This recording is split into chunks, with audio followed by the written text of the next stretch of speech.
I read a very interesting article last week by a guy named Michael Brown, and it was called Why a Biden Presidency Could Be Good for the Church. Now, he wrote this actually back in December, but after the January 6th thing took place, he decided it was time to publish it. He starts off by talking about his own political views, but he makes this statement. He says, I believe that the election of Joe Biden might be in the best interest of the Church of America. How can I say such a thing? Simply stated, it is because many of us Christian conservatives put too much trust in a man. And I would venture to say, if we were all very honest with ourselves, we would find that we were in the exact same place.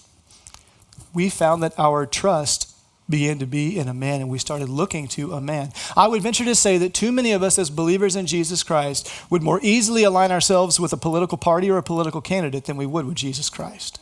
And we found that that was the thing that identified us more than the gospel of Jesus Christ. It's such an easy thing to do. As a matter of fact, the same thing happened in the Old Testament. You remember the guy Isaiah? He wrote the book of Isaiah. Do you know when God really began to use Isaiah? In the year that King Uzziah died. Why? Because up to that point in time, Uzziah, who was a very good king, is who Isaiah had aligned himself with. That's who Isaiah had found his hope in. That's who Isaiah had found his identity in.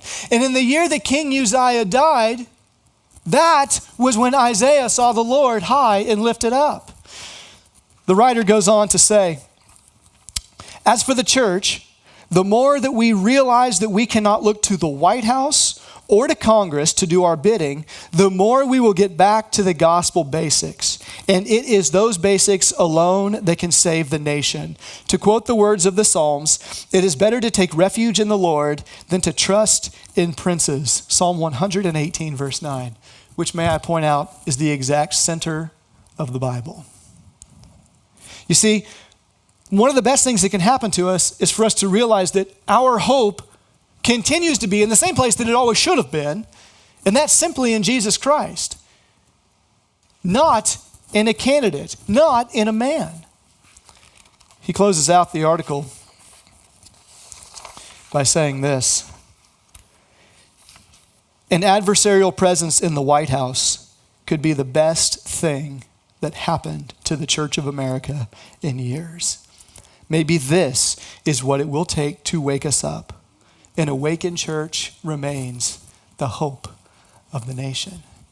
You see, my friends, there is a massive door open to us right now, because everybody in the world, everybody in the nation at least, feels the exact same thing. Something's not right now.